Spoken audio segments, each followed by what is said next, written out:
دوستان عزیز، ما در دهه اقصی قرار داریم. اینجا خانه شاعر همراز.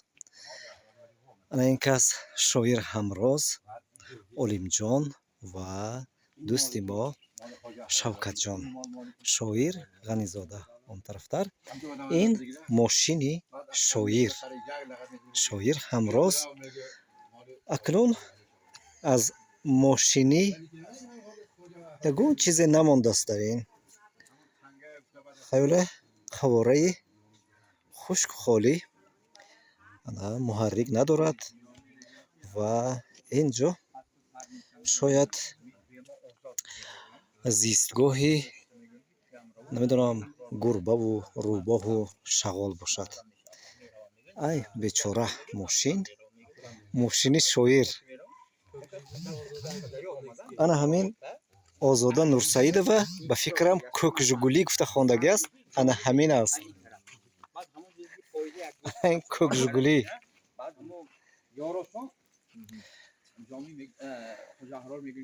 رئیسان میهمان بیار که خود دککی اصلی جوانی که از نظر ماندگی بعد جلسه که آمدن ضیافت میکنن. بعد ضیافت خانی بچه هم آمدن از کجا میگن؟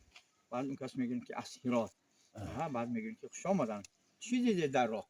بعد میگن که تفسیر همین می آمدم رحمه گوسفندار از آن خواجه احرار، زمین ها خواجه احرار، آب و هوا دریاها همه جا از آن خواجه احرار بودیم.